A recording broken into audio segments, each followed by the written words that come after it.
নমস্কার বন্ধুরা, কেমন আছেন সবাই? আশা করি সবাই খুব ভালো আছেন, সুস্থ আছেন, আনন্দে আছেন। আপনাদের সবাইকে আমার চ্যানেলে স্বাগত জানাই। আজ আমি আপনাদের পড়ে শোনাব আশাপূর্ণা দেবীর লেখা গল্প লাল শাড়ি।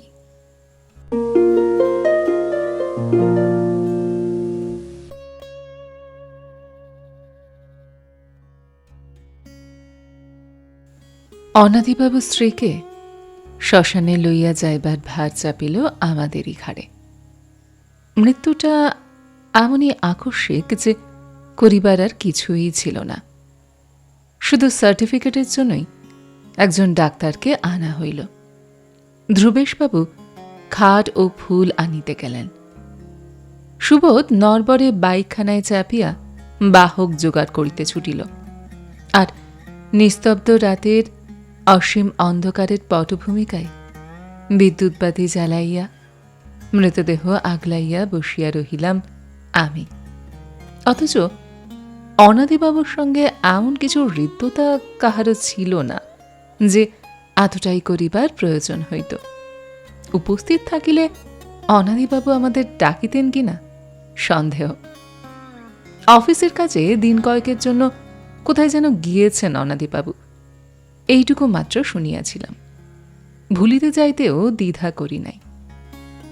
ছোট দুটি ছেলেমেয়েকে লইয়া ভদ্রমহিলা একাকিনেই আছেন, না অভিভাবকের একটেনে খাটিতে কোনো হিতৈষী আত্মীয়কে আনিয়া রাখিয়াছেন, সে খোঁজ লইবার প্রয়োজন অনুভব করি নাই।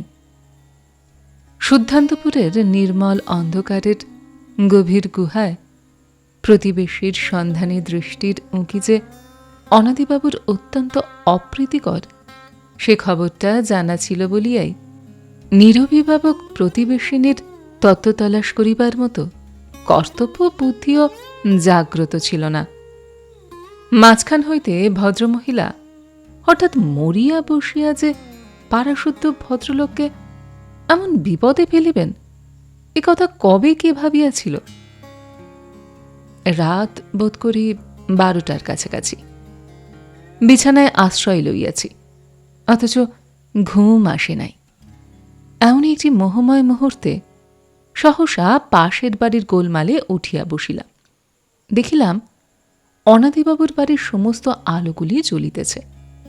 ছোট ছেলে মেয়ে দুটো একসঙ্গে কান্না জুড়িয়া দিয়াছে এবং বাড়ির ঝিটা তারস্বরে ডাকাডাকি শুরু করিয়াছে আমাদের জানলা লক্ষ্য করিয়া। চটিটা পায়ে গলাইয়া বাহির হইতে গিয়া দেখি মা ও কাকিমা আগেই প্রস্তুত।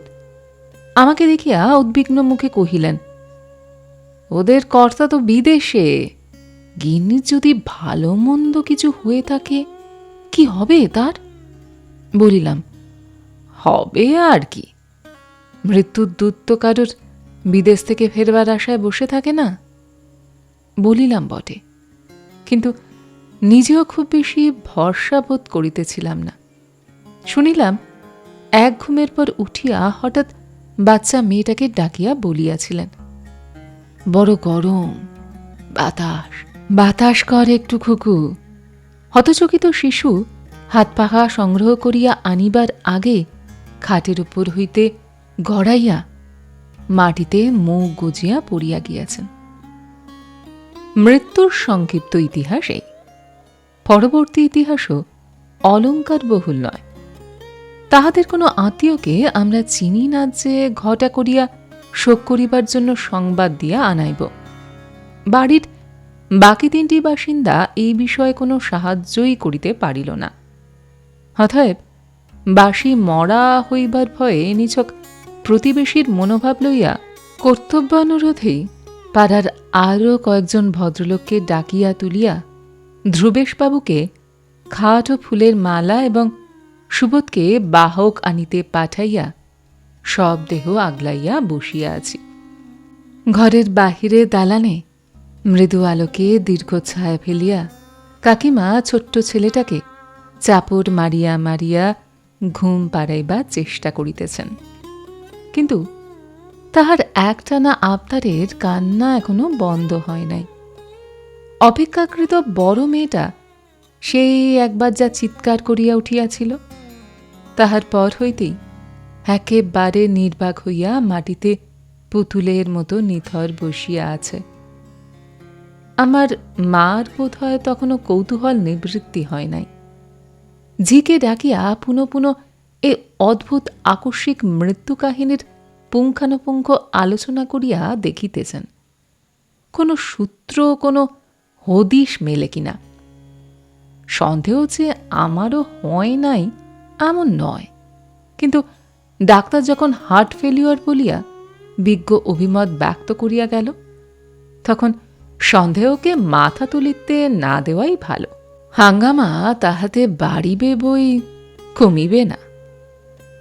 অনাদিবাবুর স্ত্রী যে দ্বিতীয় পক্ষ, এ খবরটা এতদিন জানিতাম না, আজ জানিলাম। ঝিটা বরাবর বলিতেছিল, বাবুর প্রথম পক্ষের মেয়ের শ্রীরামপুর না রিসরায় কোথায় যেন শ্বশুর বাড়ি, তেনাকে একবার খবর দিতে পারলে ভালোই হইত নিঃসন্দেহ, কিন্তু ভালো হইবার খাতিরে রাত 12টার সময় রিসরা কিংবা শ্রীরামপুরের রাস্তায় অজ্ঞাতনাম্বী প্রথম পক্ষের কন্যাকে খুঁজিয়া বেড়াইতে যাইব এমন কল্পনা পাগলেও করে না। মৃতার পানে আর একবার ভালো করিয়া চাহিয়া দেখিলাম। হ্যাঁ, এই সন্দেহ আগেই করা উচিত ছিল। অনাদিবাবুর তুলনায় বয়স অনেক কমই বটে। পাশের বাড়িতে বাস করিলেও মুখ দেখিবার সৌভাগ্য আজ পর্যন্ত কোনো দিনই হয় নাই। আমাদের বাড়ির দিকের বাতায়ন চিররুদ্ধই থাকিত। ছাদে ওঠারও বোধহয় নিষেধ ছিল। পথে বাহির হওয়া তো স্বপ্নের কথা। কদাচ কখনো দালানের জানলা খোলা থাকিলে একটি অবগুণ্ঠনবতী নারীর দৈহিক আভাস চোখে পড়িত মাত্র। মিথ্যা বলিব না, অনাদিবাবুর মতো বয়স্ক লোকের স্ত্রী সম্বন্ধে কৌতূহলী হইবার প্রয়োজন কখনো অনুভব করি নাই, বরং ঘোমটার ঘটা দেখিয়া হাসিই পাইত।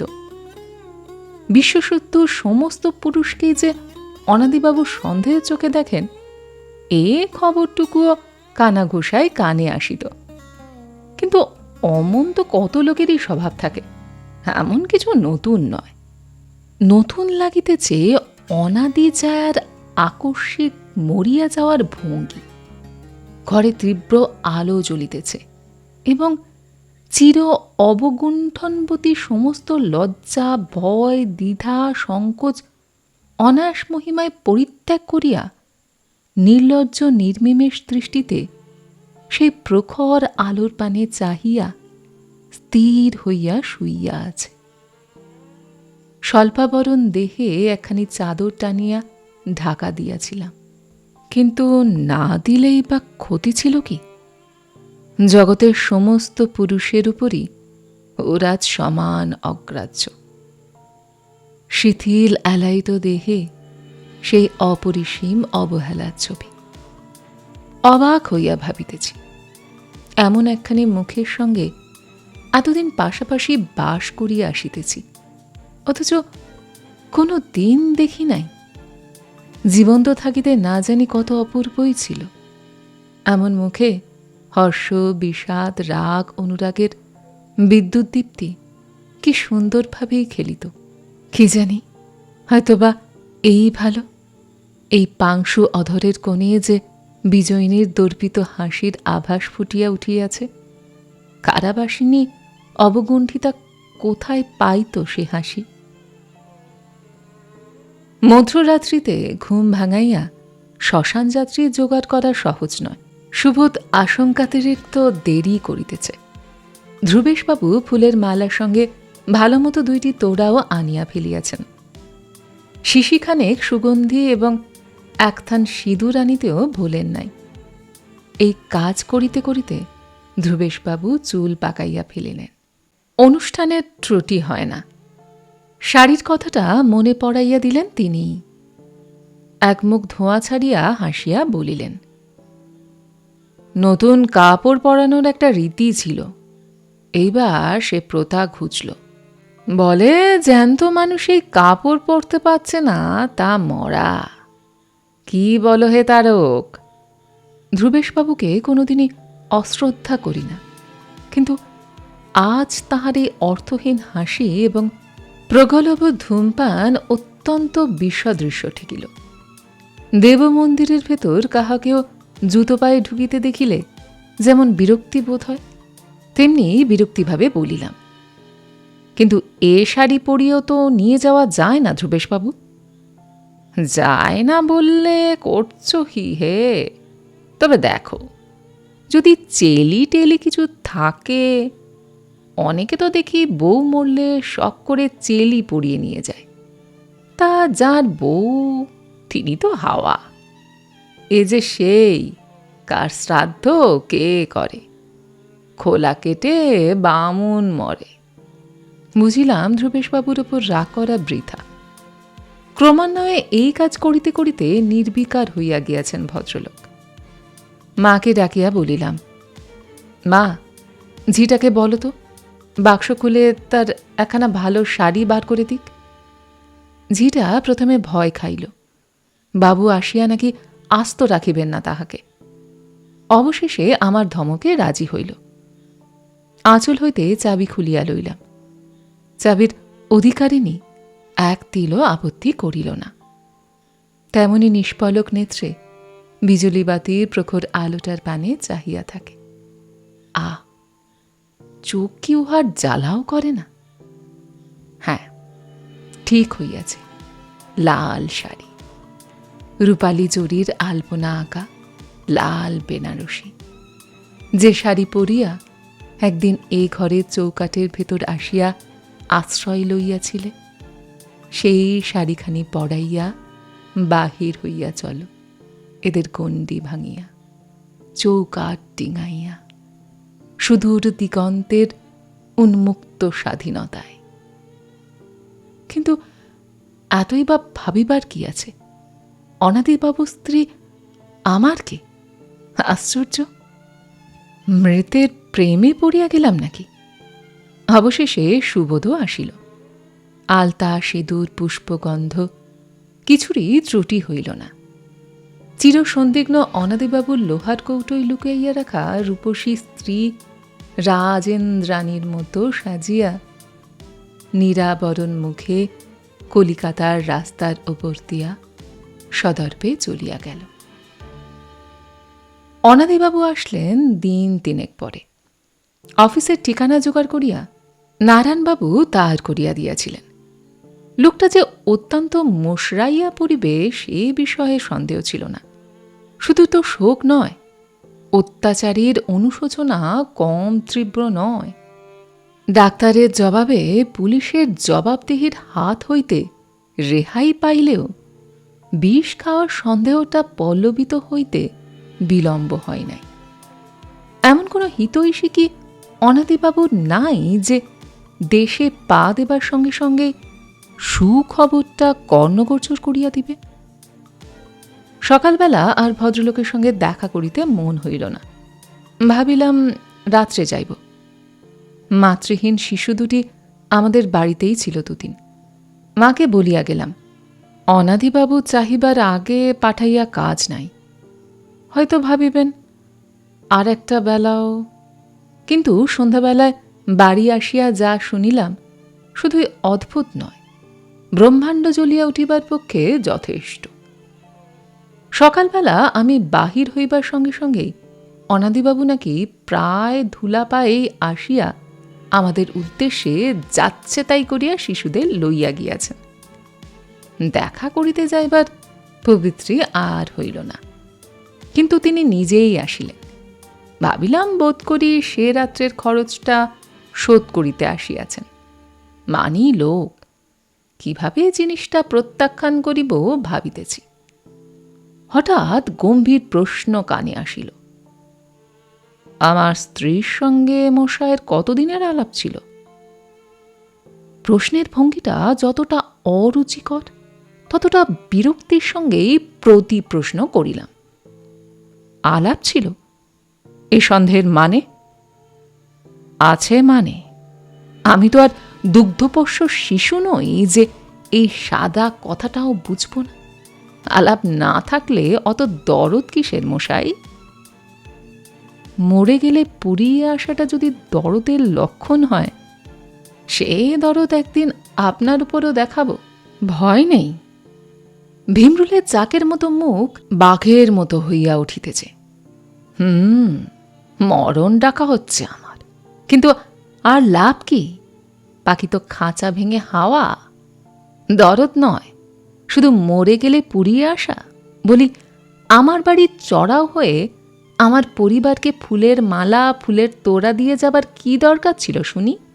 আবার বাস্ক ভেঙে ছেলির কাপড় বার করে নিয়ে বাহার দেয়া হয়েছে। কিসের জন্য এসব সর্দারি করতে কে বলেছিল আপনাকে?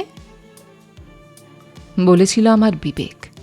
নিজে তো গিয়েছিলেন পশ্চিমের হাওয়া খেতে। কৃতজ্ঞতার পরিবর্তে কৈফিয়তের তলব। ধন্য বটে। কৃতজ্ঞতা?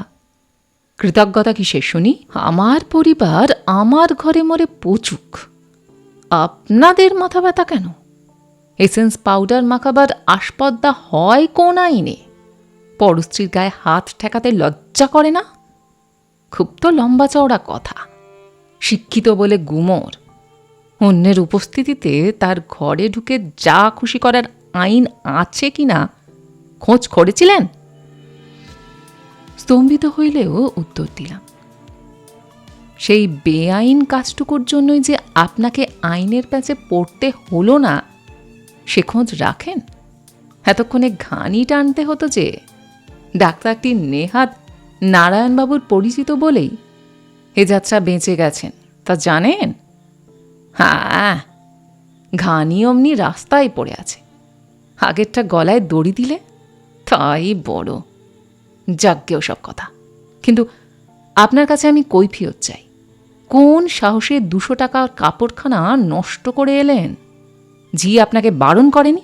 সোজা দাম ওসব কাপড়ের আজকাল। তা দামি হোক আর যাই হোক, আপনি তো আর লাল বেনারসিখানা পরতেন না। যার জিনিস তিনি। খবরদার, খবরদার বলছি মশাই, আমার পরিবারের নাম মুখে আনলে ভালো হবে না। যার জিনিস। মেয়ে মানুষের আবার জিনিসের সত্য কিসের? কন্যার দান করবার সময় গয়না কাপড় সবই স্বামীতে অর্ষায়, তা জানেন? আমি পরব না তো জানি। বলি, আসছে বারেরটাকে ওইটা দিয়ে গায়ে হলুদের তত্ত্ব সারা যেত না? বলতে গেলে আনটাচ ছিল একেবারে। ঘটনাটা ছবির মতো মনে পড়িতেছে আগাগোড়া। বস্তুত 2 মাস আগের ঘটনা এসব। আজ আবার একখানা লাল বেনারসি দেখিয়া এত বেশি মনে পড়িয়া গেল। এইমাত্র লাল শাড়ির আঁচলে গাঁটছড়া বাঁধিয়া অনাদিবাবুর পিছন পিছন তাহার তৃতীয় পক্ষকে চৌকার ডিঙাইতে দেখিলাম। এই শাড়িখানা হয়তো অপচয়ের হাত হইতে রক্ষা পাইবে। সত্যি কি আর প্রত্যেকবারই অনুপস্থিত থাকিবেন অনাদিবাবু?